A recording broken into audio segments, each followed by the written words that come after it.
I get a cut. I think I'm top five. Top five.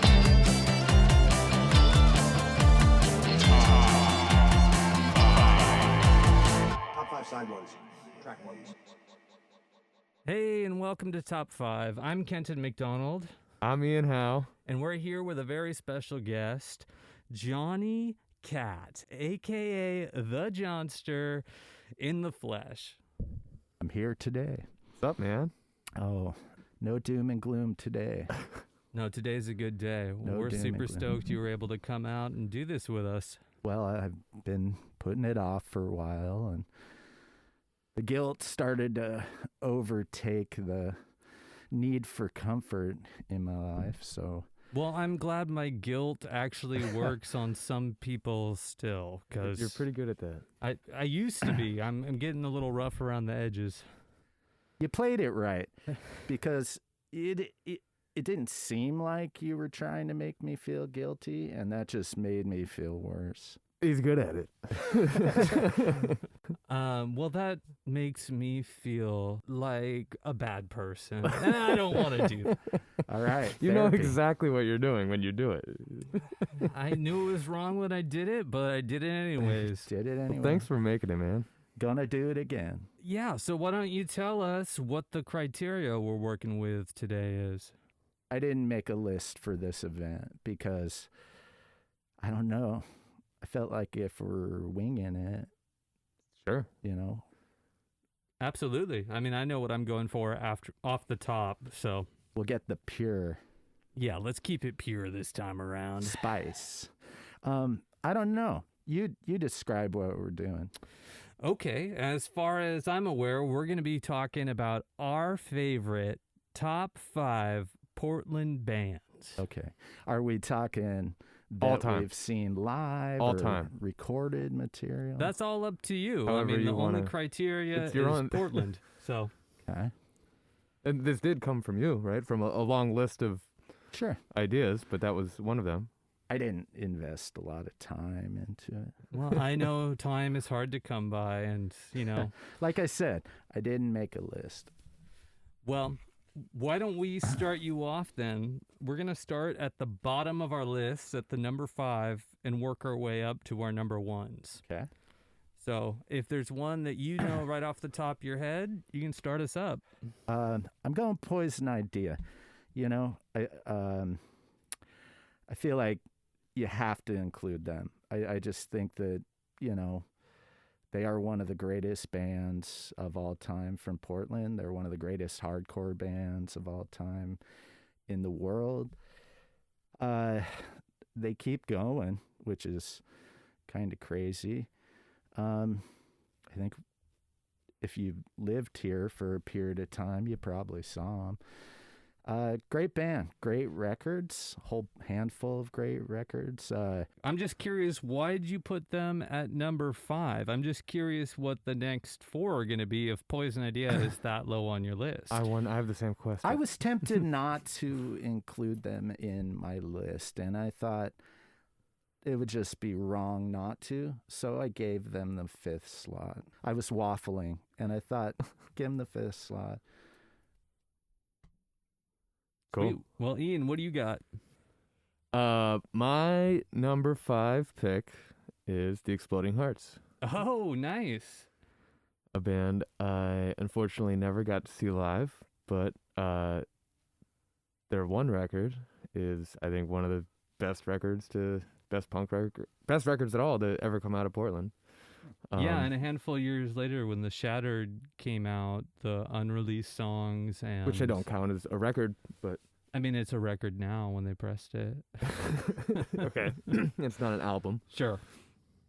But yeah, like when I moved to Portland, they would have had my number 1 spot. Like they were a big deal to me and still are. Jonny, tell us more about Exploding Hearts. You have a different relationship with them. I never saw them. I didn't know them. You know, I don't really like talking about it, but I will. And you have? I know it just kind of, it bums you out a little bit. You know what I Mhm. mean? Just because, like, those dudes are dead, and it was fucking tragic. But yeah, I mean, they were a really good band of that era in Portland, and there was a lot of shit going on. They were kind of contemporaries within the scene. I mean, for people who don't know, at the time there was the Hunches and the Epoxies, Flip Tops were around that time Flip as well. Tops, and their offshoot, the Minds, which was, I think, kind of their, the Flip Tops with a keyboard or something like that, synthesizer. There were other really good bands. Electric Eye, God, I'm gonna forget a bunch of them. But, at the time, all these bands were playing together, and it was pretty happening. Everyone was getting records out, going on tour, having a good time, and partying together all the time, which was pretty rad. Before the Exploding Hearts, when I met Adam and Jeremy, Jeremy would hang around. He was like, I mean, must have been fucking 16 or something, or 15. And he'd be at these parties. He was real quiet, and he'd just be like sitting on the couch wearing shades. But when you talk to him, he was hilarious, and he was like the sweetest fucking guy.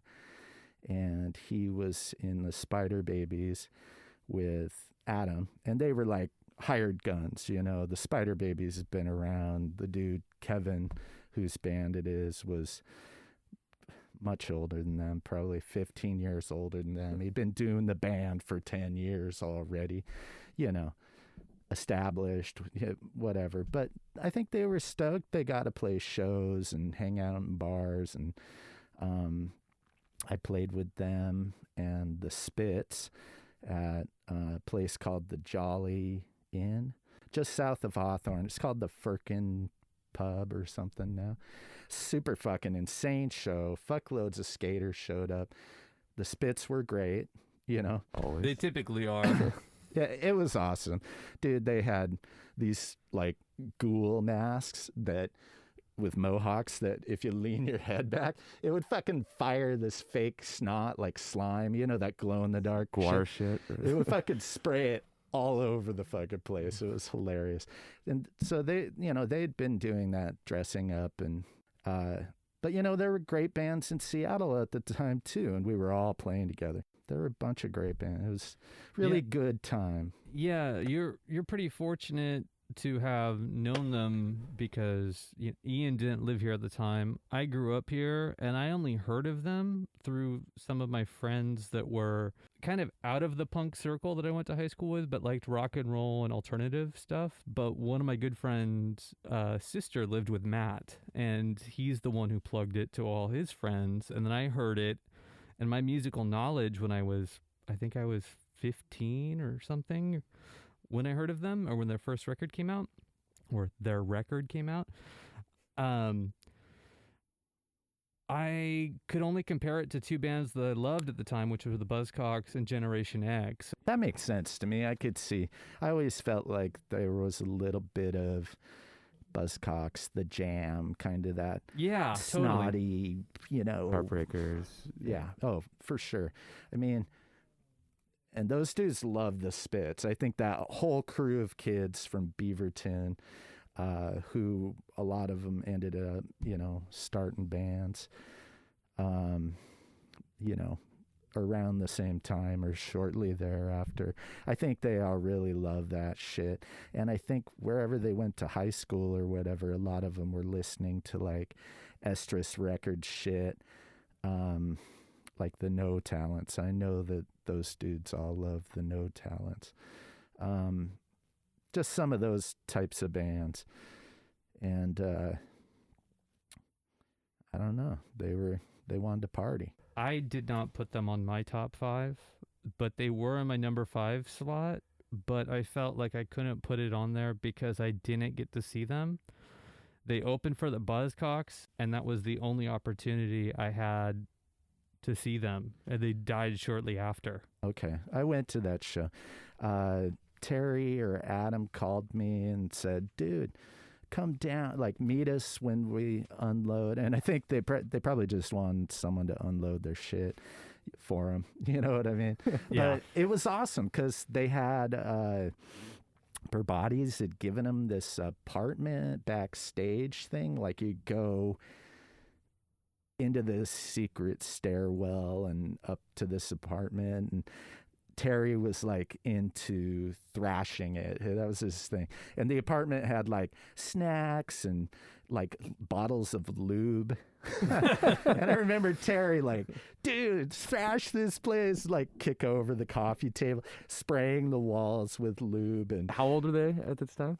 Early 20s? Or? I guess maybe 19. Okay, cool. Adam might have been 20, 21. I don't know.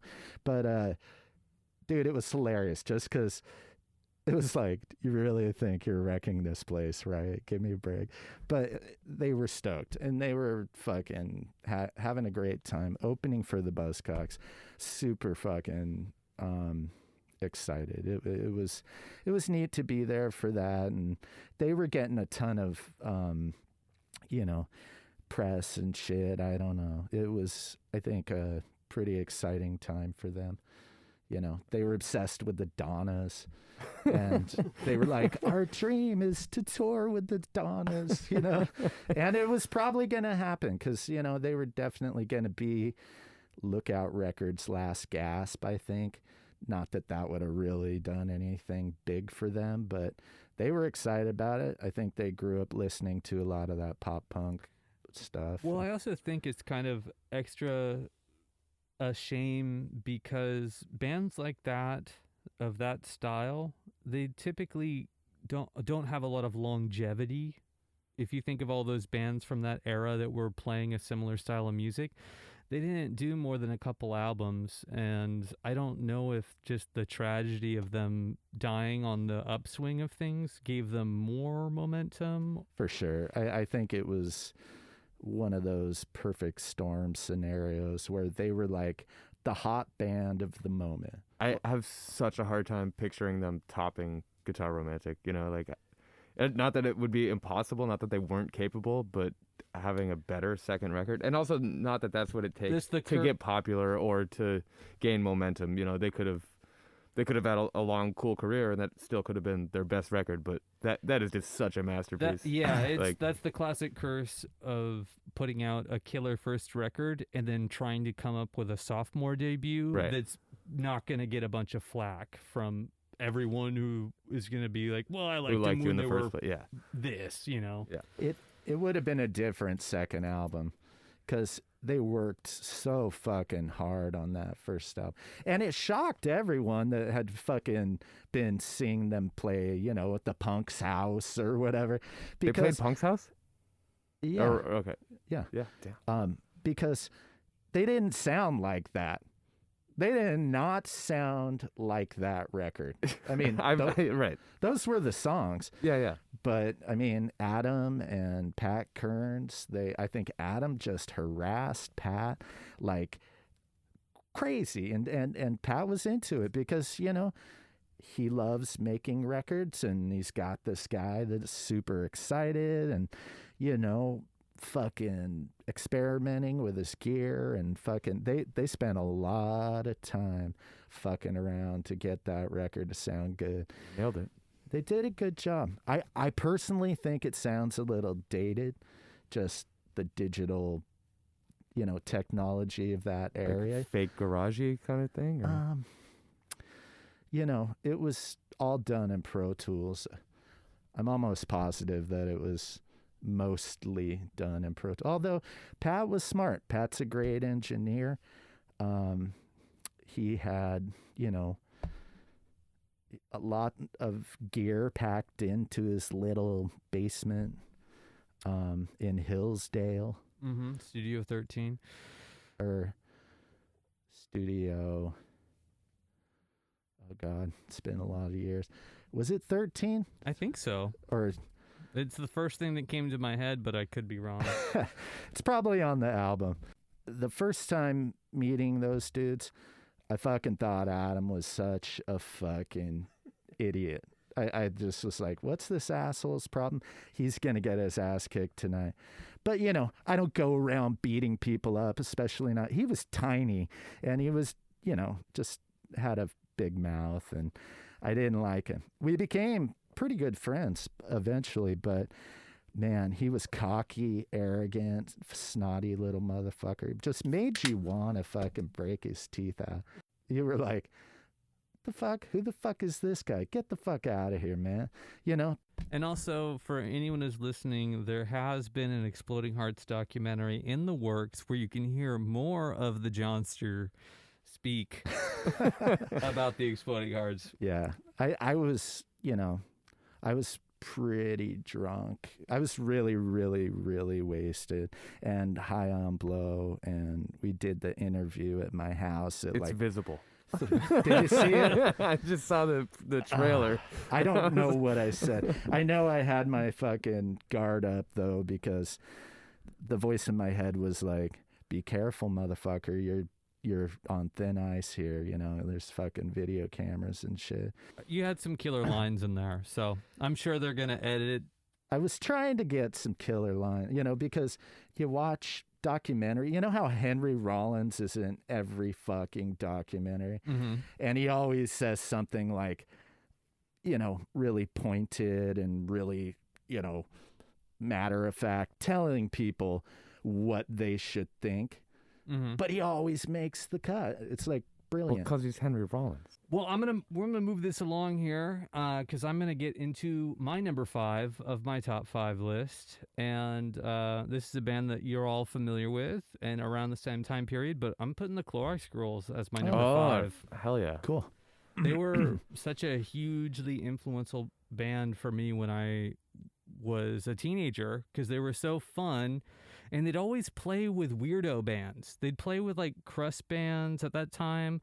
It wasn't like you went to a show and it was only pop or like, you know, whatever, or rock. It was like you'd have a grind band or a noise band and you'd have the Clorox Girls, which is such a huge contrast. But because they're friends with so many different people. And super, super high energy. Oh, yeah. Johnny, this is kind of funny, but the first 7-inch I ever bought was the Clorox Girls This Dimension 7-inch that you put out on your label, Johnny Cat Records.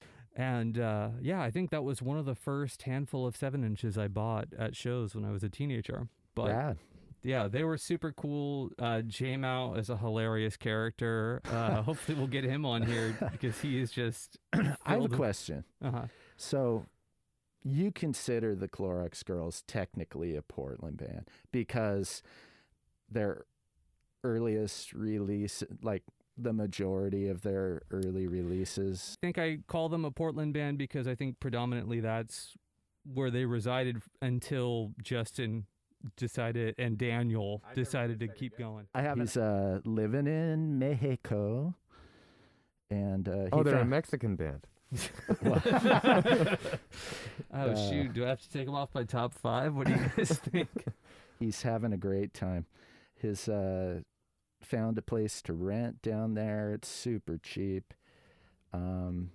He's got a lady that he's really having fun with. Here's a picture there. Oh, nice. Yeah. And I think he's just trying to immerse himself as much as he can. Well, Justin, if you're listening, this one goes out to you. And dude, get him on here. He'd say yes, you could do it. Absolutely, I plan on it. I'm getting parched. Can I? Oh, would you like a frost? I've been sober for 5 months, but I have an occasional frosty. Is this all I get? 5-month chip, 1 lousy Rainier. It wasn't worth it. But yeah, so Clorox Girls, seeing them a lot growing up, they were just high energy and fun. I just felt like I had a hard time. Great albums too. Like, well, Exploding. Another band I loved before I moved here and ever thought that I would see them live. Just a fan of their music. Yeah, and Exploding Hearts was in my number 5 position, but like I said, because I didn't see them, I figured Clorox Girls is definitely worth being in there for me. I think that's a good call. And what about you, Johnny? Number 4. We're done talking about the Clorox girls. Don't have to be. Make them your number 4. Well, I was just going to say, Keep going. I think their first album really kind of represented what they sounded like live. It had harnessed that and energy. Second album, not so much. I think the songwriting Is that the French one? No, that's No. the third one. That was the first one I heard. I The BYO one? Yeah. The Chez Mille Yeah. Filet or whatever. Yeah, that one I never I actually love got that into. record. I love that record. You know, they'd been traveling so much, and Pat Kearns produced it, Right. who we talked about earlier. And I felt like it was a bad matchup. I thought if they were going to record with Pat, they should have brought someone in to produce, let Pat engineer. Of course, Pat's going to have great ideas. Pat's fucking awesome.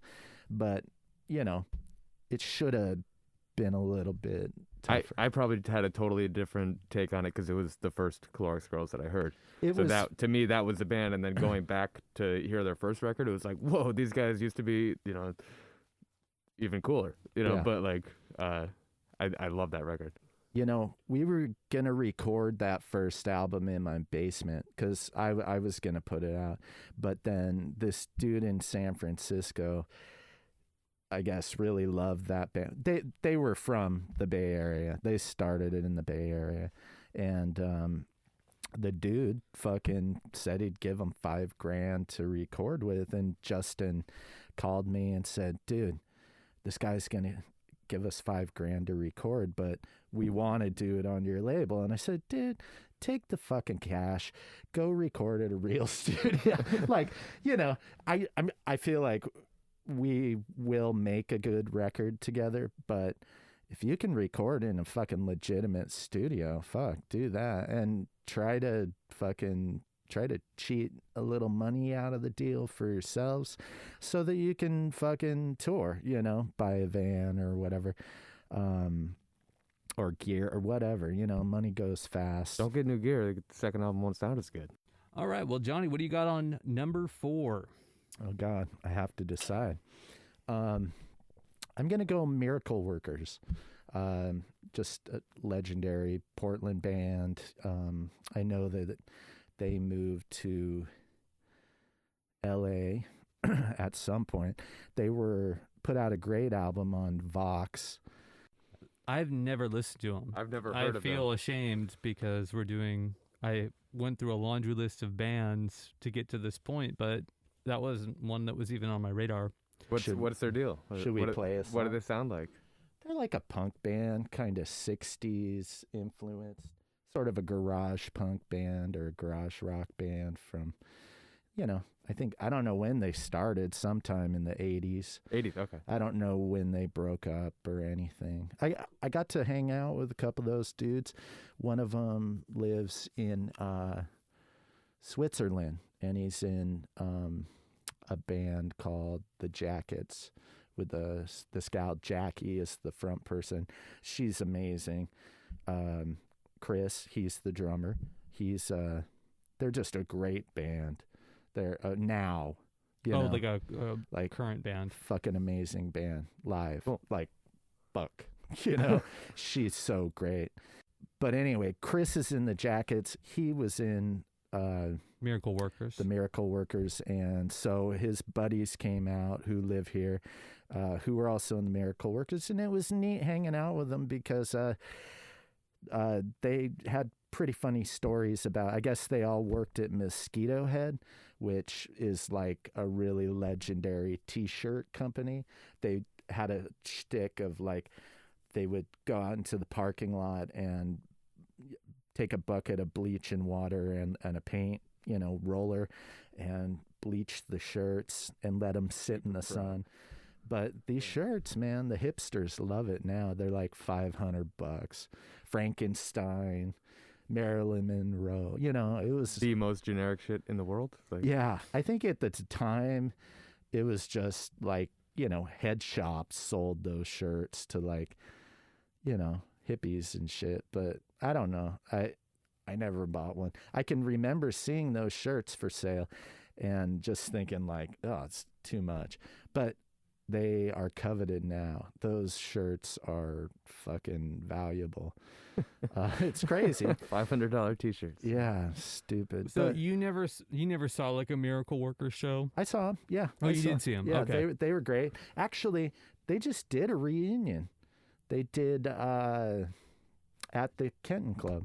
Oh, really? Yeah. The Kenton Club. Yeah. With I'd have to look up who played. I think it was the Selwoods or But since Kenton Club has been doing COVID shows with... no. Okay. No, not that recent. Maybe 5 months before. They did that God, what's it called? I played it a few times. They'll have like 15 bands in one night doing covers from like, it's Nuggets night. So the bands each do 3 songs. It's backlined. The last couple years, not including COVID, they were bringing in bands to kind of headline. I don't remember exactly who, except for the Miracle Works. Sure. I remember that. Well, they're the only one we're talking about, so. Yeah. Cool. Well, I'm gonna check them out. I just kind of Same. Yeah. I've never even heard the name. And that's kind of cool because this is part of the reason why I wanted to start a music podcast in hopes of learning about music that I'm not aware of, but to have it in my own backyard and not be aware of it is kind of wild. I mean, YouTube the song Miracle Workers, Go Now. I mean, that's probably my favorite Cool. song of theirs. If someone wants like, what do these guys sound like? That's what they actually sounded like. Ian, what do you got? Number 4, I got the Riffs. Oh, okay. Same era as Yeah, I was crossing my fingers you weren't going to bring them up and go on a tangent when you were talking about Exploding Hearts and that. Were you into the riffs before you moved to Portland, or was that No, something I you can't discovered say I after? was. Yeah. I So did you see him? never saw him. Oh, No, pretty funny. never. Pretty funny live. I can't remember if I saw them. They were billed on a show I saw when I was a teenager, and I don't remember if the riffs canceled.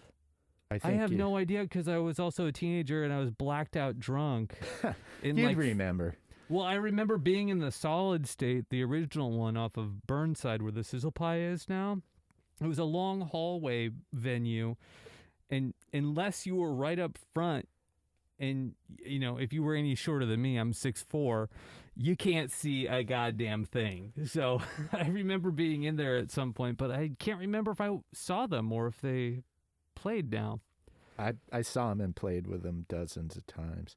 Great guys, though, at least like Tony and Colin. Love those dudes. Yeah. I mean, Gabe's kind of, We don't got to talk about him. Gabe was one of the only people in that crust punk scene that, he approached me. He worked. You're calling the Riffs crust punk? Well, Gabe was a crust punk. Oh, okay. It's hard to believe now once everyone had the matching haircuts, super 70s The Yeah, Rod rock shit. Stewart. Yeah, Yeah, you listen to fully. him and it's not crusty, right? It's No, but I mean, that was the scene. I mean, I'm Yeah. going back like maybe 93, I think, or 4, Okay. early 94, like Detestation. Yeah. Who Resist? Was that around that time? they were, yeah. I mean, that might have been the tail end of that. Yeah, all that political punk, crusty. Hopper was in Detestation with Kelly Halliburton, one of the bands of the moment then, and Gabe and Tony were involved in that whole scene.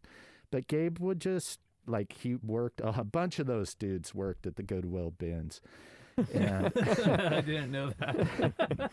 it was across the street from the Acropolis next to the Pendleton building. Okay. And they tore it down. It's like a Mac stop now. Anyway, Well, Gabe would approach you if you looked like a punk at all and be like, hey, this band from fucking Switzerland's playing. They kind of sound like you know, Whatever T-shirt you're wearing.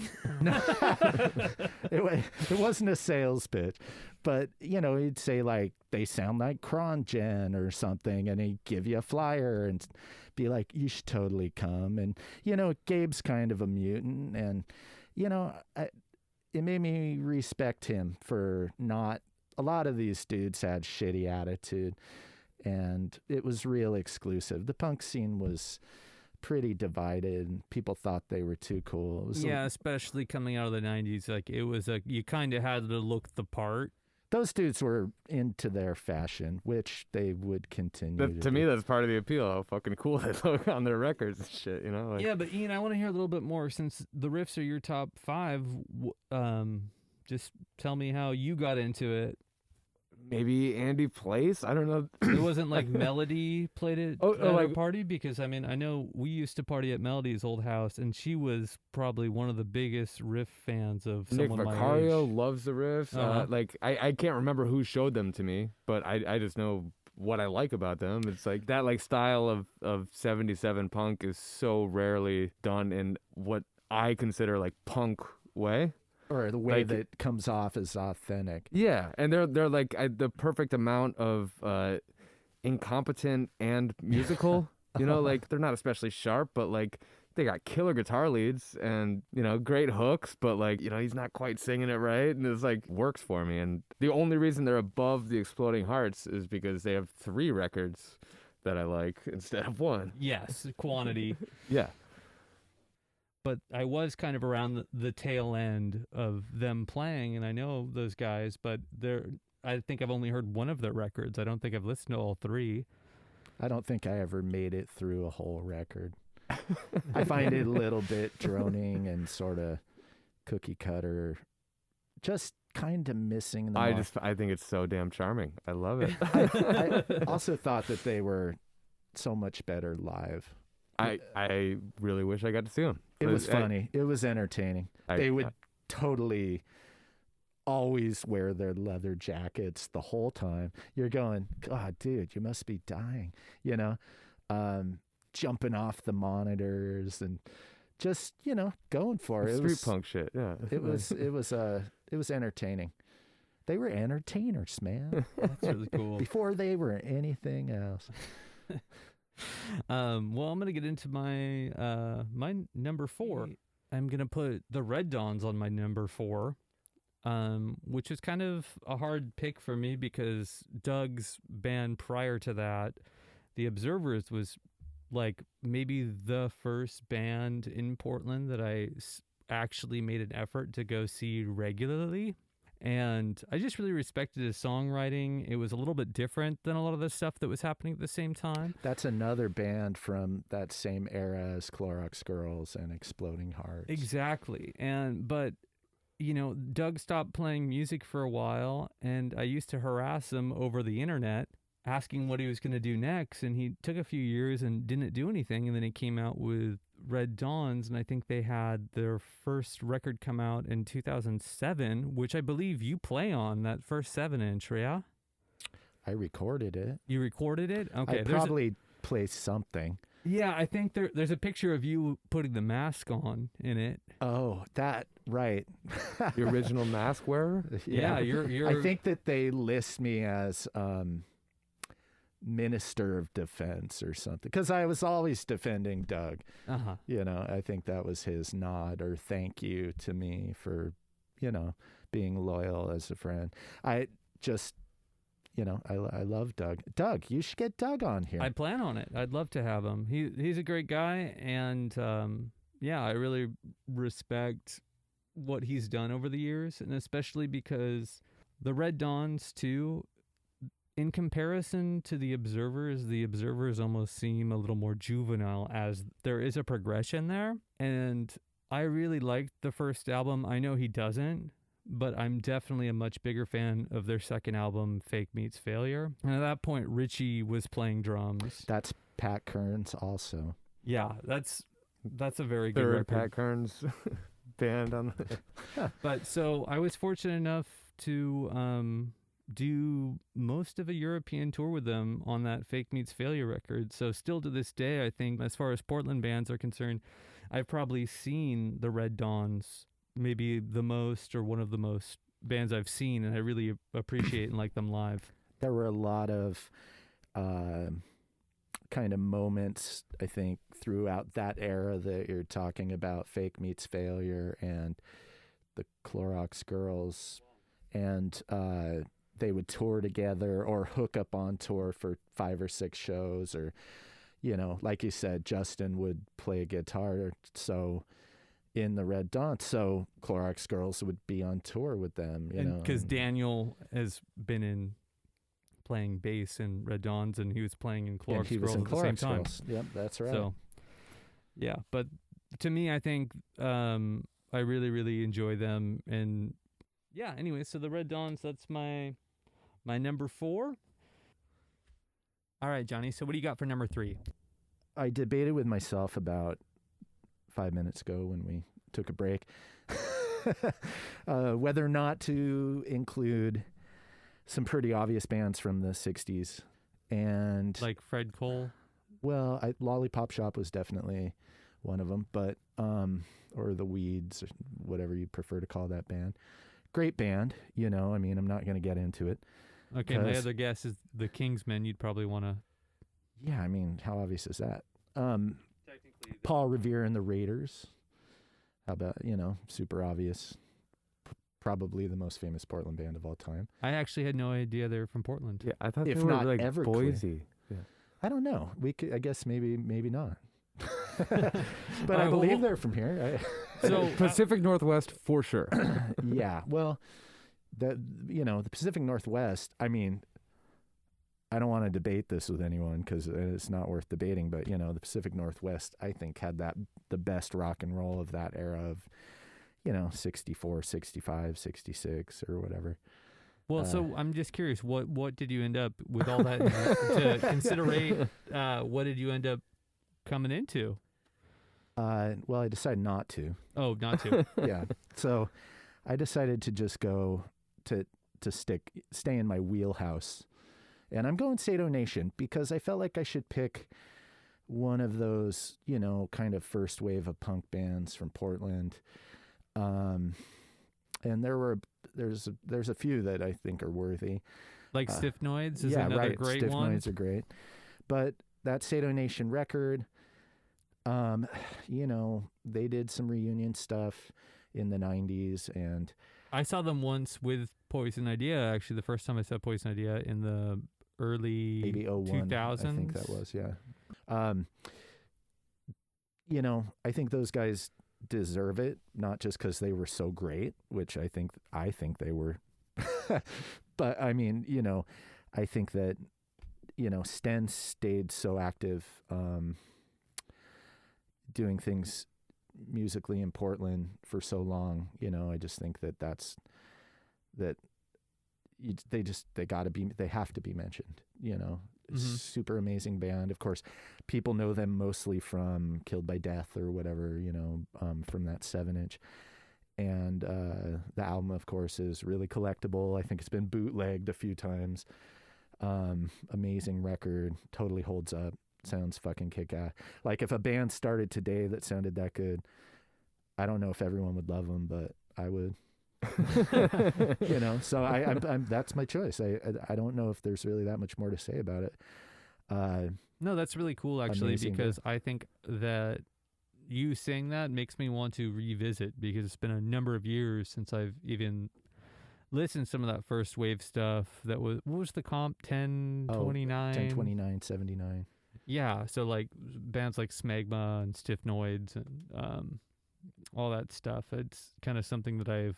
The Neo Boys were great. Neo Boys, yeah. Neo Boys. I don't think Napalm Beach was on there. I don't... They're a little later, maybe? Yeah. But yeah, all good those... band. Chris Newman continued to play music forever. He's a great guy. I think of Portland, like another guy, you know, that it's at least deserves to be noted. Sure. You know? And I think also our friend Wolfgang, his dad played bass in some version of Napalm Beach. That's how I heard of them as a teenager. I had no idea. I didn't know Wolf's dad was fucking punk. Mm-hmm. He's punk. His mom's a punk too. Runs the family. Cool. Ian, what do you got? I have a pretty fucking obvious one. Dead Moon. Okay. Great band. Great band. Again, I feel like, Johnny, I'm sure you have a lot more to say about Dead Moon than I do. Oh, but for sure. I mean, You guys are from the same neighborhood. how do we deal with this when you talk, man. when they're my number 2 pick? Ooh, okay. And I was gonna do a build up to like, who's my number 2? Because, and I'll just do it now. Yeah. I guess. Right? Is that cool? And then we'll Yeah. skip. Sure, yeah. So I was gonna put Dead Moon as my number 2, and it was really hard not to put them as number 1 for me, because it was like Wipers or Dead Moon. Who am I gonna pick for number 1? You know, because both of those bands have been with me in my life since I was a very young teenager, maybe I don't know, like right away, as soon as I figured out punk, those were obvious bands, and Dead Moon less, of what I considered a punk band when I was first getting into When it. did Dead Moon start? 86. Yeah, okay. So I kind of, in my head, I was kind of thinking about it because I Say think of them as an 87, but earlier band, but they also seem like a very 90s band to me as well. Well, I think the lion's share of what they released was in the 90s. So, And that makes sense for you growing up here and the age that Right. you are. You would have actually been really present for that happening. I saw them so many times. For the albums, each album, which I love almost everything that they ever put out. Destination X was kind of a cutoff point for me, sort of. When that one came out, I was like, it's not as good. Oh, man. They didn't do it again, sort of. That's how I felt about that record. But by that time I was playing music and touring, so maybe it was me that changed. But and I can remember arguing with my friends who had not been into Dead Moon as long as me, and they're like, dude, it's a great record. What are you talking about? And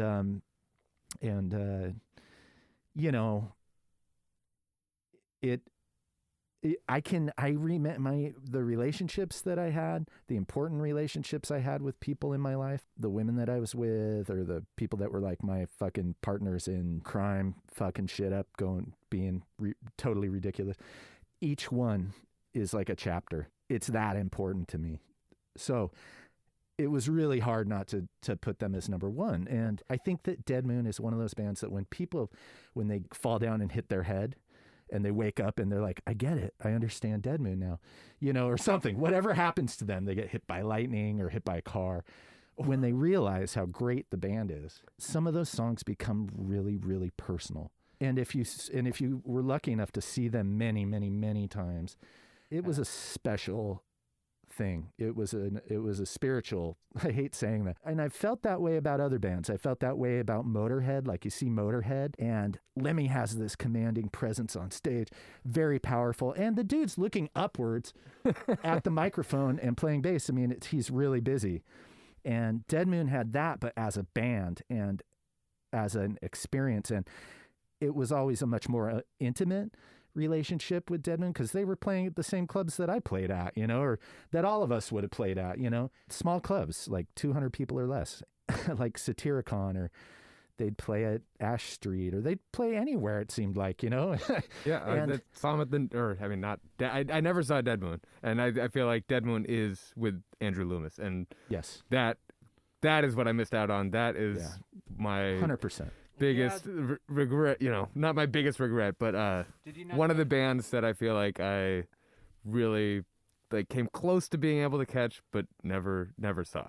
Yeah, and lots of other people say similar things to what you just said about that group of 3 people, seeing them live and it just being like truly magic. Fucking moving, like something irreplaceable. Yeah. I've seen Pierce Darrows, I've seen Fred and Tootie doing their thing. I mean, Fred and Tootie, even the 2 of them have brought me to tears. But watching them, it's like they're something remarkable about their chemistry and their songs. I don't think I saw them. I felt like I was trying to think if I actually went to a show, but I could have been stupid enough to be outside drinking during their set. Like, I wouldn't put it past myself. Yeah, I've seen Pierce Arrows a few times. They did have that show, and I was trying to remember. They played with Long Knife and some other band. Yeah, someone canceled that show. I can't remember. Yeah, the one that Crystal was Ballroom. at the Probably Crystal the Riffs. Ballroom. Yeah, Mickle was in town for that. So but Loomis was still alive for that. Yeah. Yeah. Loomis. Yeah, he had to work real hard. He was real sick at the time, and he had to work real hard to get he had to practice a lot to get ready for.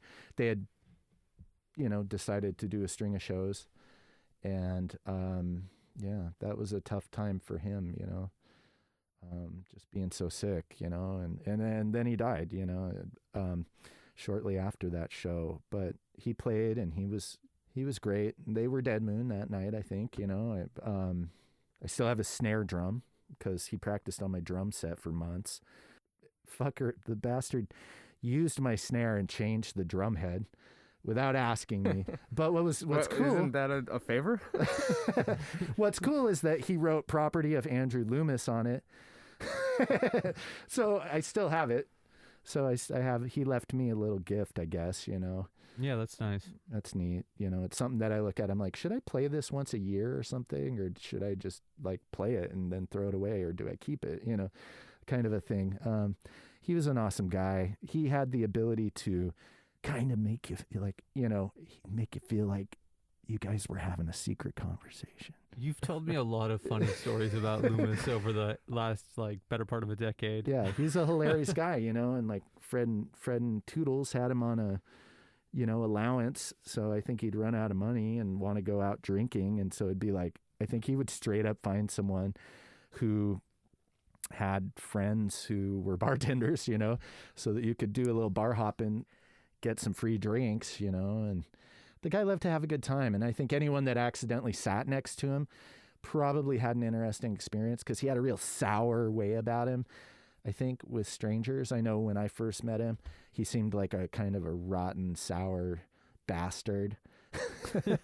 But I ended up really entertained by him, and he's awesome. And, and Fred and Tootie are fucking legends, and also the Rats records are amazing. Yeah. And that was one that I struggled with, like, well, do I do Rats number 3 on my list? Dead Moon number 1 or number 2? How do I do that? Do I do Rats and Dead Moon? So basically that's what I did. I lumped the Rats and Dead Moon together, and I was just going to say Fred and Tootie, Rats and Dead Moon, number 2. Also really fascinating, the what kind of turned me onto them, it must have been in my late teens, maybe early 20s. Just Dead Moon and Fred and Tootie in general was the documentary. Was it called The Northwest Passage, or was that a different documentary? That was Mike Lastra. Okay. Well, there's a Dead Moon documentary. It's not called Northwest Passage. It's just Dead Moon. I picked up a copy over at Music Millennium years ago. Yeah, Mike Lastra did it. Oh, he did it. Okay. Yeah. He also had another Portland documentary. I could remember. Okay. Yeah. So, yeah, that whole story about them moving to Alaska and trying to build their house in the woods, and their kid got sick or something, and they left, and they tried to come back, and they couldn't find the house that they started building in the woods. Like, it's just, the story is insane. Like, it's totally They tried to homestead up in Alaska. Yeah. I think probably weren't really truly prepared for winter, it sounds like, But if anyone who has a DIY ethic, it's definitely Fred Cole and Tootie, It's I don't think the conversation's complete unless you mention that. Yeah. They are, Tombstone Records, which is also their guitar shop or whatever, or Captain Wizzy Gull, depending on how far back you want to go with them or whatever. You have to talk about how they were straight up doing it themselves. Like, fucking, the Tombstone, that's where I grew up buying my gear. I went there at least once a week because, when you're a teenager, you just like, what am I going to do today? Well, I'm going to hit my usual spots. I'm going to this record store. I go to this clothing place. I go to this other record store. I get a slice of pizza. Were you living in Estacada then, or no? Yeah, I went there when I was living out there, and I went there. Because I think that's also something to talk about, is that you grew up in Estacada, which is a little bit outside of Portland, which is right next to Clackamas, which is a little bit outside of Portland proper. So you were actually pretty close to them. Well, they were living in Eagle Creek, and that's right next to Estacada. And then their shop was in Clackamas, kind of on the old 82nd Avenue, which is still there. I think that Tombstone's still there. It's just locked up, I guess. I haven't driven by it for, it's been maybe a decade or something. But, you'd go there, and it was a tiny building. They kept building and adding shit to it. It was kind of fun to watch because, you'd go there. Kelly Manahan worked there. Louis Samora worked there. I mean, over the years, a few other people, all these guys would work there, dudes who were musicians, and for people that don't know, Louis Samora, worth also noting if we're talking about Portland bands, he played music for years, continues to play. I think his band right now is called East Side Speed Machine, and it's sort of a revved up rockabilly type of thing. And he was in the Flapjacks forever, who, I think had 2 albums. They were like, another one of those house bands at Satyricon. Definitely playing with all the usual suspects like, Napalm Beach and shit like that. Definitely important band. And he played drums in the Rats, I think, for at least one of their records, maybe for the first one. I can't really remember, but I didn't do any homework for this top 5 thing. Yeah, all off the top. You grew up here. That's a good enough. Yeah, we are definitely... This is a subject that I don't feel like I have to really research. So excuse me if I'm wrong about stuff. I'm also on chemotherapy, so I'm a little foggy here. Plus, I'll be honest, drugs and alcohol have played a huge role in my life, and they say that long-term abuse will affect your memory. So forgive me if I'm wrong about stuff. But anyway, Fred and Tootie and just what they mean in general, and the experience of seeing them live so many times, I think, you just can't deny that. That's sure. It's just such a big part of Portland, and I know that they're more popular than ever right now, and that's awesome. I think also the only other off the top of my head that have couple that played music together their entire lives. Just I think of the Cramps of Ivy and Sure, Lux. You know, it's like there are great love stories that came out of making great music, or I vice think versa. of Todd and Terry with Warcry. Sure, yeah. Well, that's cool. Can you guys cool if we move on to my number 3? Ian, I'm going to put you on blast here because I'm putting the Bymarks as my number 3 Portland bands. You guys moved here, I asked you earlier, you moved here in 2008. Yeah. And you were in a band called Nervescade.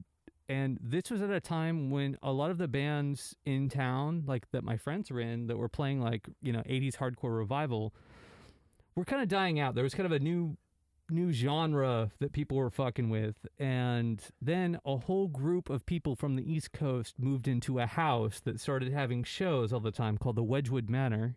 Ian is one of those people. And he had this band called Nervescade, and the shows were fucking insane. And the only reason I didn't pick Nervescade is because they're a little more on the noisier side of things for me. Like, I wouldn't put it on as far as wanting to listen to a record. Puts you on a little more edge when you listen to it. But Bymarks, I got that demo tape. I'm like, man, this is a great hardcore band. And over the course of a handful of years, because you guys were together for a number of years. We started in Seattle before we moved here. We played one show in Seattle. Well, all right. Well, I'll put you in the Chlor Skulls category. Predominantly we were a Portland. Portland band, yeah, for sure. And I was fortunate enough to see you a ton of times when I roadied for you guys in Europe. So Bymarks are up there with the bands that I have seen the most in my entire life. And Evan is a fucking insane frontman. Kind of an insane person in general. Absolutely. But he is a force to be reckoned with. And that's kind of the one thing I always looked for in live shows and stuff, is like there was an energy to you guys that was beyond what I saw on a regular basis. It was wild. You were like, Evan was down to get fucked up or abuse himself. Yeah, abuse himself and other people. It was very aggressive. I loved it. So for me, my number 3 is the Bymarks because you guys did something really special. Great fucking live band. Killer riffs, some actual technical riffs that you're like, damn, that's fucking awesome. And I think you guys were, as the band, not Evan, actually just really good at playing. Yeah, because there's definitely a progression to your music from the demo to the last 12-inch or whatever you put out. And I remember seeing you guys for the first time. I think Keith Testerman, I called him and said, hey, my friend's doing this reunion, blah, blah, blah, blah, blah. Are there bands you suggest to play? He was like, oh, this band Bymarks are fucking rad. And I think I called you. I don't know. I didn't know any of you guys. Had never heard of the band. Probably the only one with the cell phone. But you guys did it. And I remember watching you play, and I'm thinking, damn, these guys are kind of almost like a thrash band, really. Like it reminded me of that,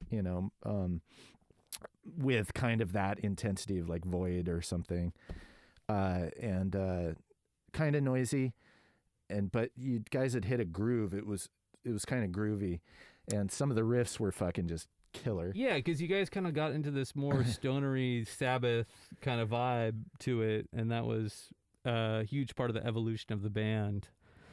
But you definitely have to note that Evan was like bashing his face into the wall the whole time and like fucking just terrorizing the crowd. It was high energy. And I got to go back to that comment you said you're probably the only one who had a cell phone.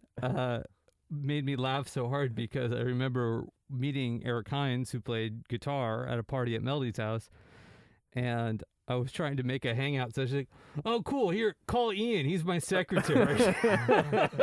So just hilarious. But yeah, and you guys also played this last year, pre-pandemic, the prior New Year's. You had some reunion shows, and I went out to one of the two shows you did at Blackwater after just a few years of you guys not being active, and seeing you guys and how just locked in you guys were, and for me, how everything just came flooding back. It wasn't like I'd been putting on your record in anticipation, but it was suddenly I knew everything. Every song that started, I'm like, oh fuck, all right, here it is.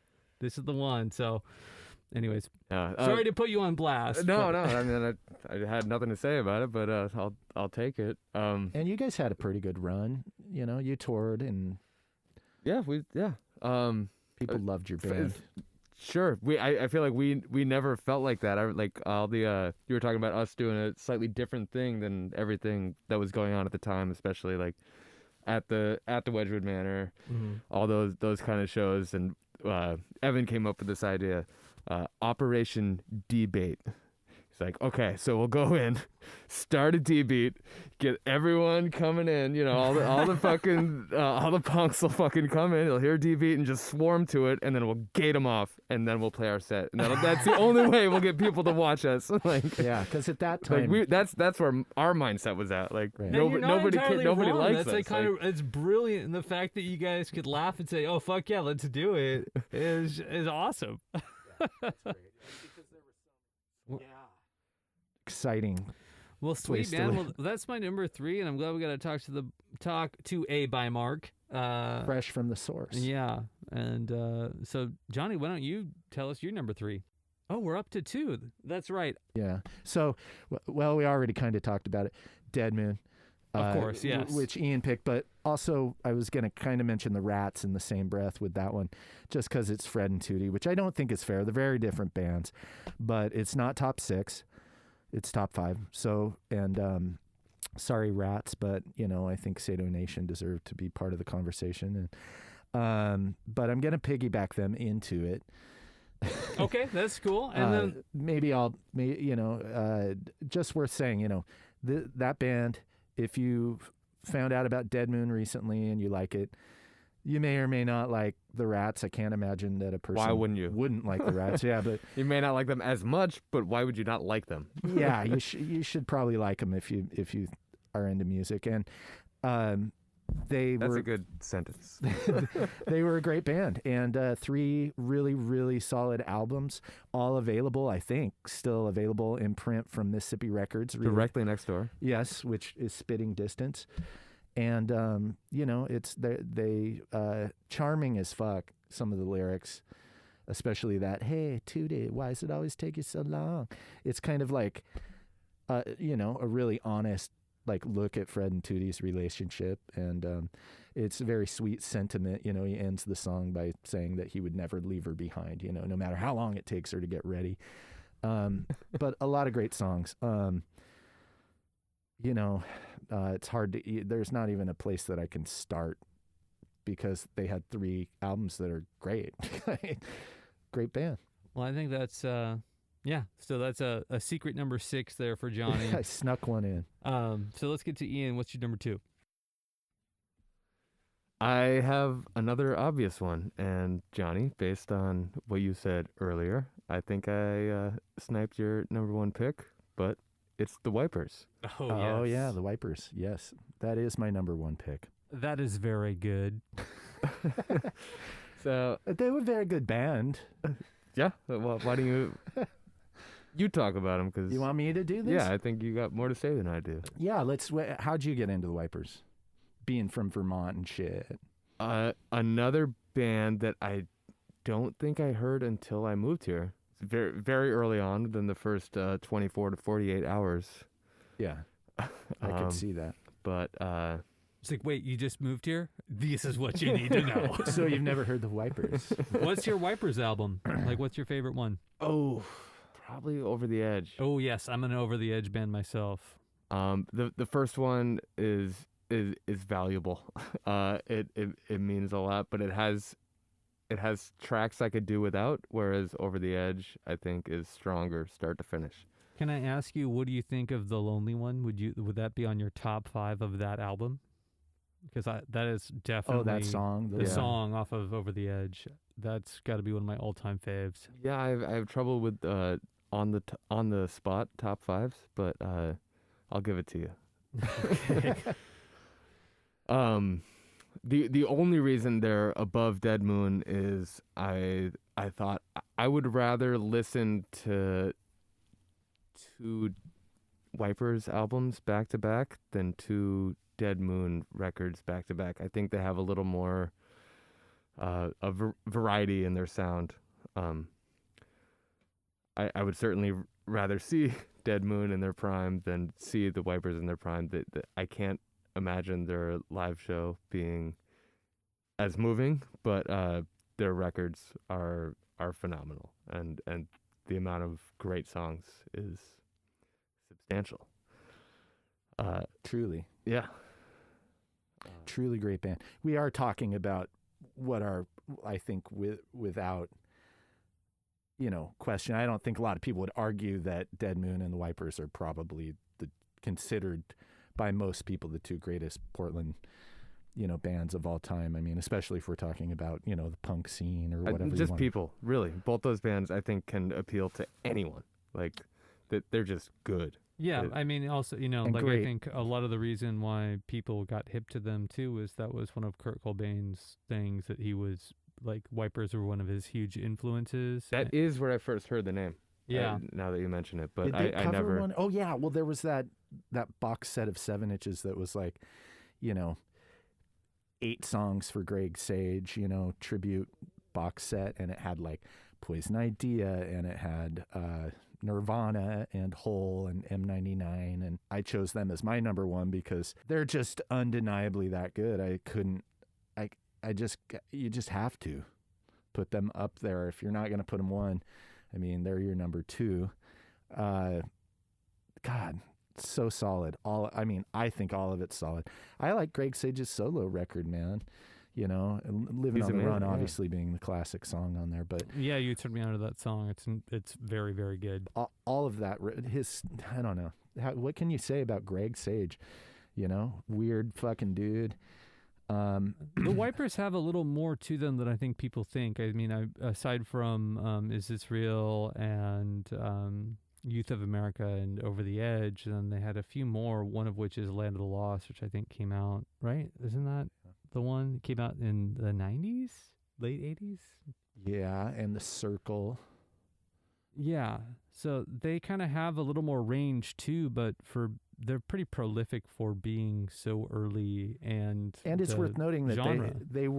they got out of Portland, I mean, they were on legitimate labels, like they were, had every chance for exposure, nationally. But then they're forgotten. It's like no one. People, They're a 77 band, and they're never part of the 77 punk conversation. Like never. I mean, even like the LA bands that really didn't do a whole lot. They're more celebrated and remembered. Like the Eyes or the Bags or the Weirdos. Or, you keep naming bands from that scene. The Wipers are not part of that conversation at all, even for the West Coast. Because you've got... the Screamers, who never had a record, are probably like on a similar level of popularity. And you know what? That's Great the band thing. also. California is so, it's so much easier to become notable in California. And that's sort of the curse of Portland, I think. Even Seattle has been considered more of a, quote, music city than Portland. And yeah, that's super annoying because growing up here, a lot of the big acts would skip Portland up until only maybe the last decade. There'd be a show in San Francisco, and then there'd be a show in Seattle. At the Tacoma Dome. Even still, the bigger bands will split the two, right? In Tacoma or bigger bands because there's a a radius clause for bands such as like Priest or Iron Maiden or something like that. They have a radius clause in their contract, so they will play Tacoma and not Portland, or they'll play Portland and not Tacoma or Seattle. It's kind of an either or situation because geographically we are within under 200 miles of one another. So, all right. Well, anyone got anything more to say about the Wipers? Or not really. I mean, I in my mind, you got any personal connection to the Wipers? No, I mean, I've seen them. I know. Okay, it's worth mentioning that Sam Henry was in the Wipers. He left their band to start the Rats. So I'm getting fried chicken less than a month ago. Apparently, he still eats fried chicken, but he, he still hangs around. It's around all the time. I see him going to work at 7 a.m. and then I see him at the bar at back when there was the bar. Yeah, pre-pandemic. At 2:30, like pre-pandemic, it would not be weird to walk in. He's just out. Yeah, it wouldn't be weird to walk into Star Bar and sit down and order a beer and look over your shoulder and you're sitting next to Sam Henry. He's just hanging out all the time. My father's place. And he's another Portland guy who's fucking, he's continued to just play and play and play. And he was in Napalm Beach. I didn't know that. Yeah, I'm pretty sure. We might want to fact check. We'll fact check with my, because I don't know off the top of my head either.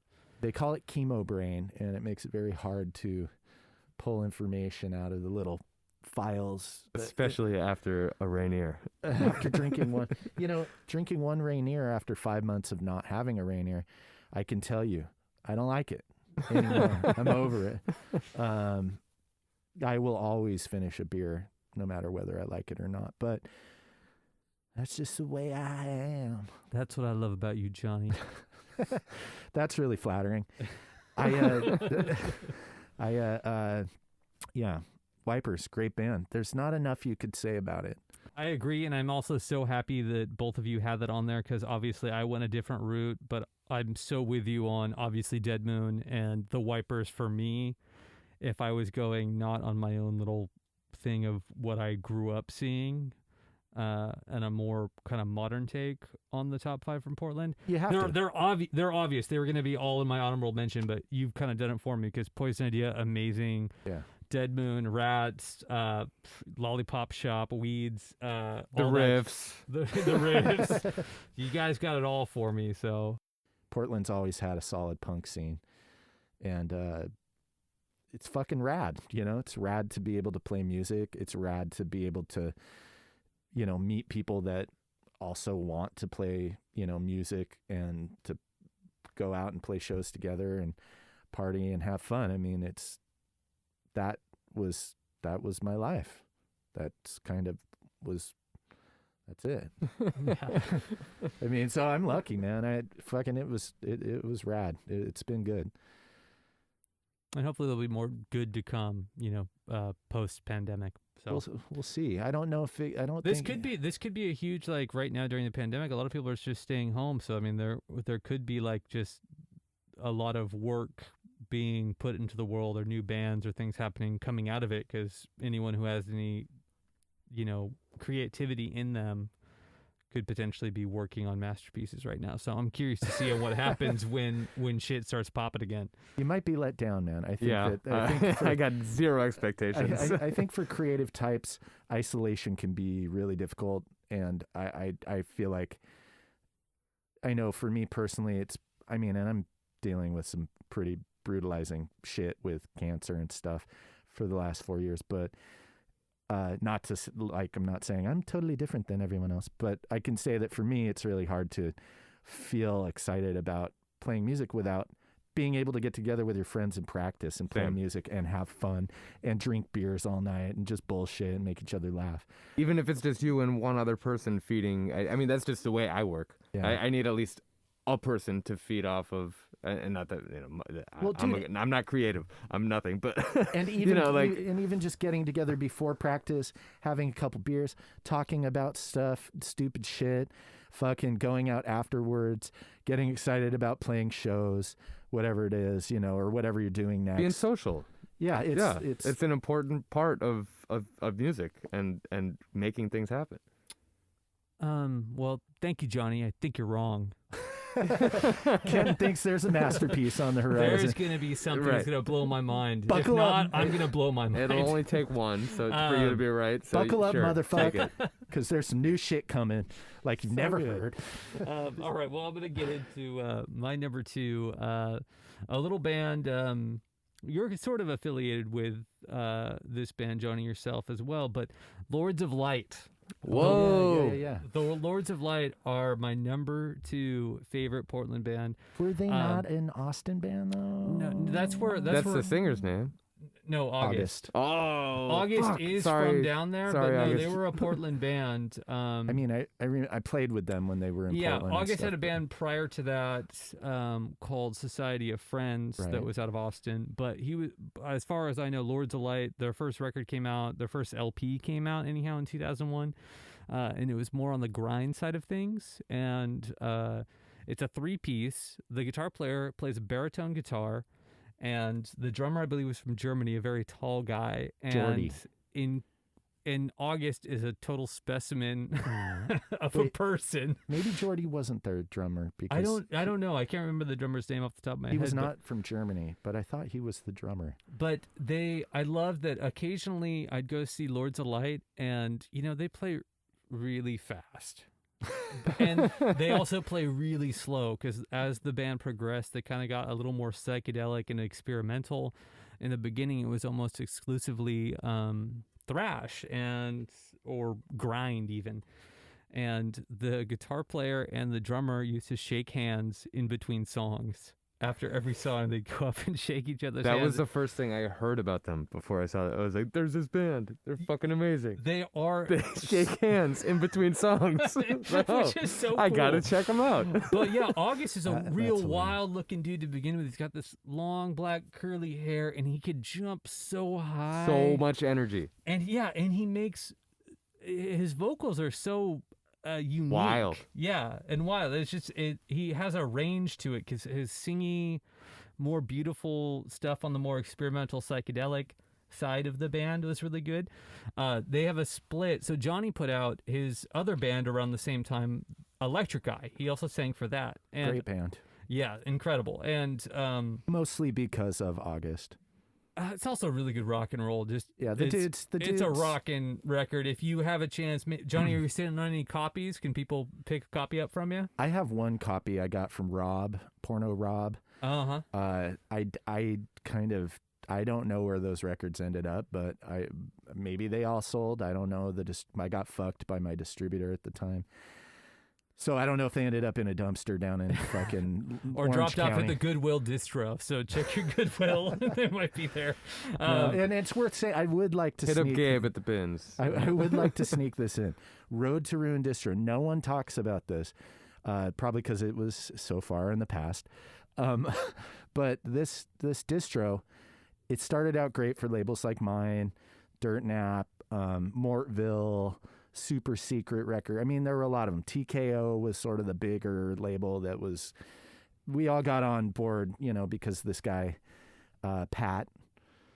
started it, and he ran Pilato Records, which I guess is Who a put out the connection to riffs. the Exploding Hearts first 7-inch and the riffs. A 7-inch by the riffs, I believe. I think the first pressing of Underground Kicks as well. Road to Ruin distro fucked everyone over. And I'd like that to be remembered, I'd like to think that maybe this podcast gets to be such a big deal. Do you know this guy's home address so we can send out a squad to rough him up? You know what? I think we're past the point where retribution is in order, but, it would be nice, if people mention that. Sometimes I'm adamantly bring it up whenever anyone that has a connection to that contacts me, and they all say the same thing. They're always like, dude, no one ever talks about that. Why is that? I don't feel like that situation ever really got talked about. And, and I'm always like, I talk about it. I'm still pissed. And, that's fucked. Anyway, moving on. Top 5. I'm going to get back into what I was talking about, Lords of Light, but one thing I did want to talk about is another great band. I think they started in Reno, actually, but they're a Northwest band as far as I'm concerned, out of Seattle, but Iron Lung. Jensen Ward of Iron Lung Records started his record label by putting out a Lords of Light 7-inch. That was the first release. That was the first release. Damn. Could you imagine having such a killer fucking power violence band and wanting to start a label, and you're just so enamored by a band that you're like, you got to be my first release? I love it. And your label's named after your band? Yeah. And you put your shit on hold to put out August Band? Yeah. I mean, it was... You must have really liked them. I mean, anyone who saw them, I think, knew, especially, even if it wasn't your cup of tea, there was something special. There was an energy or charisma. It was undeniable. And I was fortunate enough to see their last show a few years ago at the No, so I guess that was at least 3 or 4 years ago.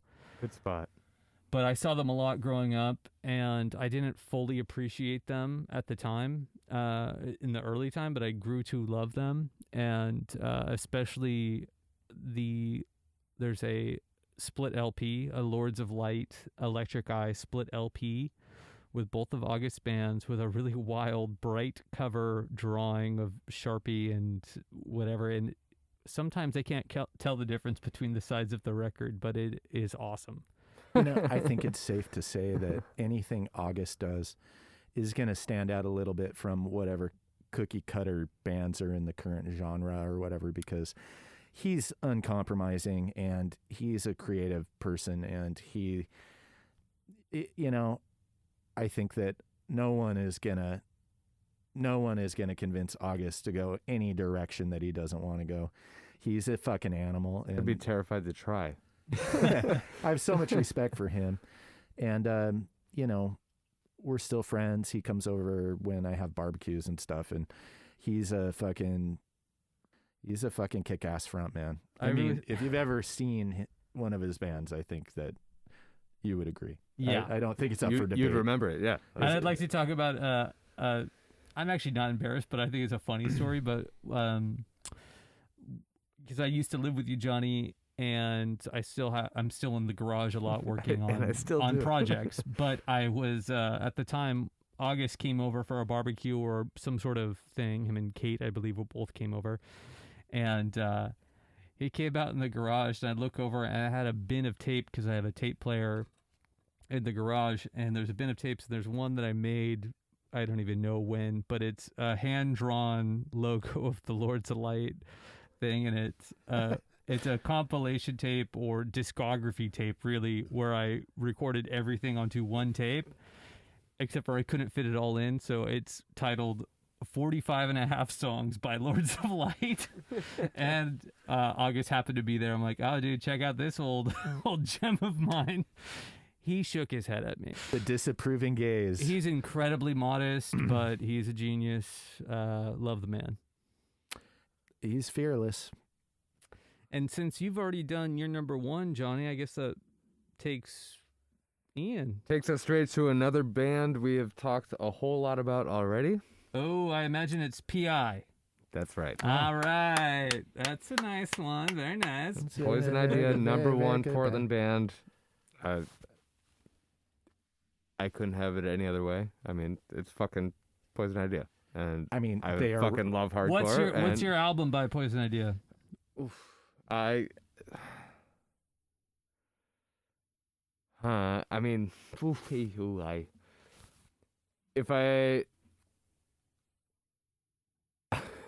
Tick, tick, tick, tick, tick. That's the clock. I mean, it's hard because I think it is because they have a You don't distinct. gotta pick Yeah. one. yeah, I don't have to pick my king. But the truth is, Feel the Darkness. Okay, I don't want it to be, but it is. That's the first record I had by them, and I was actually like, "What the fuck?" I thought this was supposed to be a hardcore record, and I was actually pissed when I bought it. Legitimately, I learned to love it, but I hated it at the time. I thought you were gonna say you played it at the wrong speed. No, because it's very much like I wasn't really into metal at all, and it's so metal influenced. But it's just a different sound from the earlier stuff. If I was gonna show someone Poison Idea, it would not be the first thing I show them. I would show them Pick Your King, I think. And see, I'm a Kings of Punk fan. Kings of Punk is like easily like the second best. If Feel the Darkness is my first pick, love them both.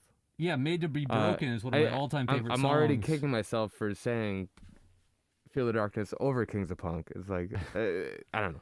Hey, you know I hate being put on the spot with choosing this shit. I need time to think it out. Hey, Yeah. and tomorrow, you know what? Maybe it would be Kings of Punk. No, it's on tape now, man. It's Yeah, but set I mean, in like, stone. tomorrow can be different. Today it's Feel the Darkness. Tomorrow could be Kings of Punk. God damn it, Feel the Darkness is so fucking sick. It's a great record, It's man. savage, yeah. They managed to cross over into like thrash. Better than any band. I It's would embarrassing. say of the 80s, even though it came out in 1990. Yeah, but you know what? Like they Other- made that transition the best. All the Boston bands fucking blew it. Terrible. What about? But I mean, It's like embarrassing. the band that created crossover. I mean, DRI.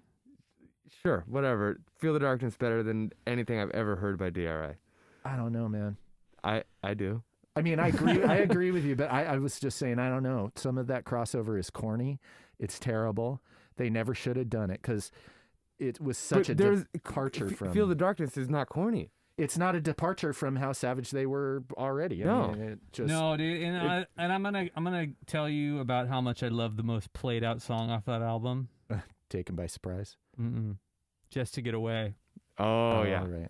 Is that the most played out song? I think so. To me, I feel like It's that is the number one. Yeah, it would be that or motherfucking Plastic Bomb, the first song. Taken by Surprise was covered by Metallica at the Motor Center in 2018. And it I was learned that today. horrible. You were there? No, but I saw video footage of it when they did it. It's so shitty. I can remember watching Pig Champion sitting down. You know, he had a chair on stage and he'd have fucking old English 40s. Yeah, And he'd lined drink up. like 4 of them during their set. I mean, that's fucking mind blowing. That would And blow the my guy mind, fucking yeah. shredded. I mean, he was a great guitar player. You know, I gotta tell a quick story about how the last time I saw Pig Champion live, like I said, I'd seen Poison Idea twice with Pig, but the last time I saw him alive was at the Roseland, it was a guest appearance. I was going to see a little band called Turbo Negro on the Party Animals tour, which was an incredibly epic show because I was really late to the Turbo Negro wagon. And Hank Hell is saying, "We love Portland. We have a special guest." And he calls out Pig Champion and he gives him shots like, "Poison Idea is the reason we're playing music." Gave him like a big thing. And he was huge with a fucking like 10X white shirt, because I think that's the only shirt they make in 10X is just a white cotton one. But he comes waddling out and they start playing I Got Erection. And there's a small person, what do they call it? little person. There's a little person, An LP. LP, Hank Not Hell, long play. in matching whatever. And during I Got Erection, Pig Champion is rolling around on the stage, and this little person is kicking him and having fun, and it was just such an exciting thing. And I think he died that same year. So that was the You were last gonna time say that I'd seen him. night. And he died later that night. And later that Not year, funny. Tom was no more, and you know, we miss him. I had a buddy who used to hang out with him, who really idolized him, and they used to sit around and play hardcore songs on guitar and shoot the shit. Drink Old English 40s. I don't know if they really drank too much Warm together. Old English. Ugh.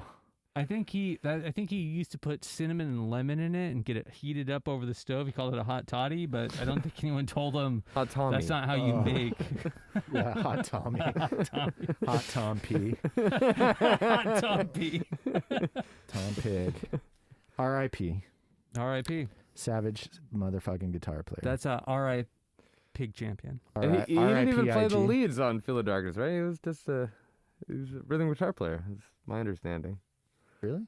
Yeah. Was it Mondo? Mondo played the... No. I think this.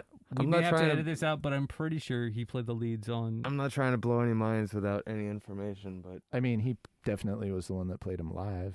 He's definitely the one that pushed the band in that direction. my understanding is the only solo he played on that record is the solo in not just Take It Away, Taken by Surprise, Huh. which is a very straightforward, easy to play solo. Sure. Yeah. But interesting he fact. is, if it is a fact, I'm not sure. It sounds like a fact to me, Ian. So Kenton, Yes, What's Ian? your number one? For me, my number one, I think they are the greatest Portland band of all time, The Hunches. oh, Saw it coming. The Hunches are the best band from Portland. I don't mind saying it. It was, for me, they were such a rarity for me to see because I was young and they played like mostly bars. So I didn't get to see them. When I did, it was extra special. It was the first band that I started seeing that wasn't overtly punk or hardcore. It was the most blown, like before I even understood what garage rock was, before I went deep into 60s garage, they were the most blown out, crazy fucking sounding band I'd ever heard. Hart, the singer, kind of reminded me of like a fucked up Iggy Pop. Chris Gunn, the guitar fucked player. up Iggy Pop. What does that sound like? Not Darby Crash. It means like if you heard Iggy Pop's voice, but it's not his voice. But yeah, it was kind of gnarly. It was just a little more raw than a lot of stuff that I was seeing. And Chris Gunn, his guitar playing still to this day, it's one of the only bands I have ever listened to where I used to just put the record on and lay between the two speakers in my bedroom and just close my eyes, and I felt like I was falling deeper and deeper and deeper into the music. It's you know, I don't know what you want to call it. I wouldn't go as far to call it a spiritual experience, but it was out of body to some degree. And They do magic, man. they were magic. It was yeah, The Hunches in the Red Records. I think their first LP came out in 2002. They had 3 full-length records and a handful of singles and a couple 7-inches EPs. Later on, Chris Gunn now plays in this band called Lavender Flu, which is pretty good, but it's more a he's a musician. He wants to play music, and this is just like a moment in his life that he was doing something with the Hunches that was so natural in his progression of playing music and also kind of doing weirdo stuff. There was He's a great guitar player, and he was in a band called the Rudy Blacks or something like that, or the Rudy Whites or something like that before the Hunches. And well, him and Hart weren't, I don't know about that one, but him and Hart were in a band together in Eugene prior to that called the Con Men. They have a 7-inch, and it's very, very Stooges influenced to a degree. Hart told me a while ago that they had some unreleased tracks where he's like, yeah, it just kind of sounds like Funhouse. I think it was just like, because they're so young and influenced what's going on, that they were just absorbing what they liked and replicating it, but also kind of you can't replicate things like that. They were definitely getting or they into did the- it right, where they didn't do a full ripoff. They did the best they could, and it ended up being its own thing. And they were definitely getting into, the Heartbreakers and the Stooges and that type of shit, I think, when they were younger. And then like the garage rock shit, you know, like Ben, their drummer, was in the Pills before that, and that's a pretty straightforward 60s garage rock band. Yeah, and Sarah, who was in the Flip Tops, which we mentioned earlier in the show. Right. I can't remember. I think, was it... She's from Idaho, so I think she moved out with all those guys. Yeah. I remember when she moved out, she was my Boise contact for shows. And I remember calling and her dad answered the phone. Nice. Sarah moved to Portland. I'm like, really? I'm in Portland. I had no idea. And yeah, she was a rock solid bass player, you know? I think what really gets me about the Hunches is that the first album is so blown out, and songs like Explosion and Static Disaster and Murdering Trainwreck Blues and all these great tracks. It's such an abrasive record. What's your favorite record of theirs? Homeless Dude Moonshine or whatever it's called? Hobo Sunrise, their second one. I can't remember. Yeah, that's got your favorite song. It's got Lisa Told Me on it. Yeah, which Lisa is, Told Me is such a good song. I remember maybe you showing me that one on your Porsche.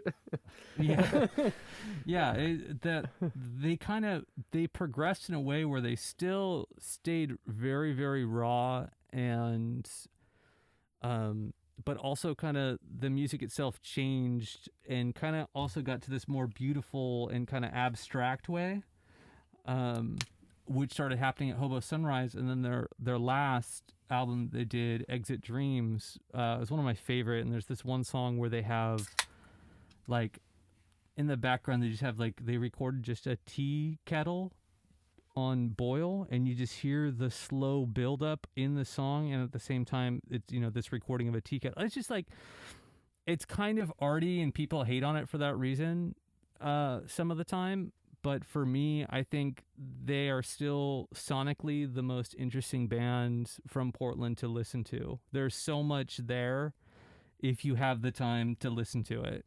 Some of it will give you a headache. But, you know, they were a good band. They were pretty good live, and I think it's interesting that they got to, like, those records were recorded in, like, insanely legitimate studios. Like, they flew to LA to record. Mm-hmm. You know, they just kind of lucked out and had interest within the Red, and, you know, a big budget, you know, compared to, like, shitty punk band that records in my bedroom, you know, or in their own bedroom or whatever. But yeah, I mean, I remember they had their album recorded and they sent it down there, you know, to Larry, and I think Sam Soul made it happen or something. He took a very active interest in that band. Well, Larry knew them or met them because he was on tour with one of the, I can't remember what, in the Red band that was on tour, and they played a show with their Chris and Hart's band prior to the Hunches, the Con Men, and that's how they met, and that's how they got the connection with Larry, from what I understand, from what I've heard. And yeah, I think over time, I think they still age very well. And we just a few years ago, actually, they had a reunion show just a few blocks from here at the Killingsworth Dynasty, which is no longer there. But yeah, I went to that show, and it was so exciting for me because, you know, as a person of age now, it's, you know, it's, again, they're playing a bar. Like I'm saying, to me, they were one of the most coveted bands because I could not see them. I had to sneak in to see them at shows. I had a fake ID. I had to go see them, you know, and I wasn't supposed to be seeing them. You know, it kind of made it special. And a lot of my friends didn't get to see them because they're all my same age and they still love the band, but never got to really experience it to that degree. I think you'd have to see them to understand it. And it was insane because even that show at Killingsworth Dynasty, there was a lot of younger people. Like, you know, I'm 32 now, and this was just a couple years ago, so I'm 30 years old, and I used to go sneak in to see them when I was 16, 17 years old at places, and they do this reunion show, and there's all these young kids that have got to be their early 20s that I'd never seen in my life. I don't know where they heard of the Hunches or whatever, but it was so cool to go to a place and see all the same old-timer faces, see my friends' faces, and a whole squad of young kids in their early 20s that were going apeshit, like on each other's shoulders and falling over the place. It was such a fun time. As far as a reunion show is concerned, that one is at the top of things. I'd be hard pressed to think of another time where I was so excited to see a band that I love. So anyhow, the Hunches, I love you if you're listening. I hope you're not, Send because this is promo. embarrassing, but I love you. You're great. Hey, well, Jonny, thanks so much for joining us tonight. That was awesome. I'm glad you could come out, and I think this was something that we could all talk a lot about, because we all have various experiences, and you in particular, having seen a lot of the stuff that Ian and I were not able to see. It was awesome. Thanks. Thank you. I'm glad I did it because I tried to not do it. But you are glad you I did kind it. of was apprehensive, like I don't want to be recorded. I don't want there to be a document of me talking freely to my, I love both of you guys so much, and,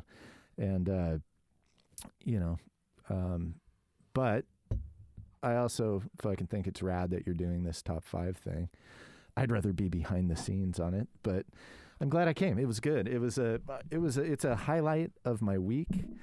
I'm just coming on my cycle of chemotherapy. I'm coming to the point where I don't feel like total shit, so it was good timing, even though I was really tempted to not get out of bed today. Yeah, I'm glad I did it, because it's hanging out with you guys is rad. You got that, man. I haven't seen you in months, man. Going I'm for so it. happy I got to see you and I know, talk to you it's for a been a minute. while. I miss you. You're the fucking man. And I meant to bring you a gift. Because You did. I'm getting rid of you are stuff, the gift, so John maybe Star. I'll- Your presence is my present. All right. Well, thanks a million, Jonny. Top 5. Yeah, listen to the Wipers. Thanks, buddy.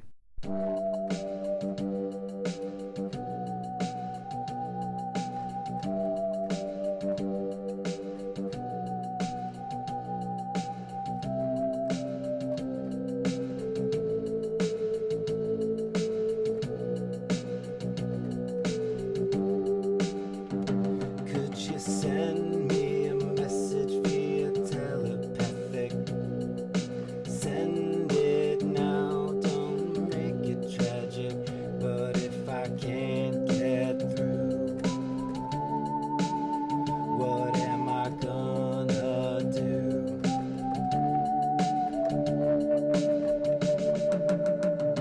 Telepathic affair.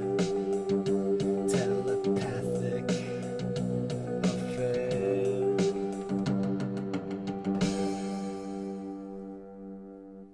This has been a Top 5 production, produced by Kenton McDonald.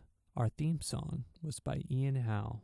Our logo artwork is from Andrew Colgan at Studio AYC. Edited by Kenton McDonald, with editing assistance from Ian Howe. And a very big thank you to Andrew Bassett for today's outro music. And if you'd like to request a criteria, you can email us at podcast.topfive@gmail.com. Thanks for listening.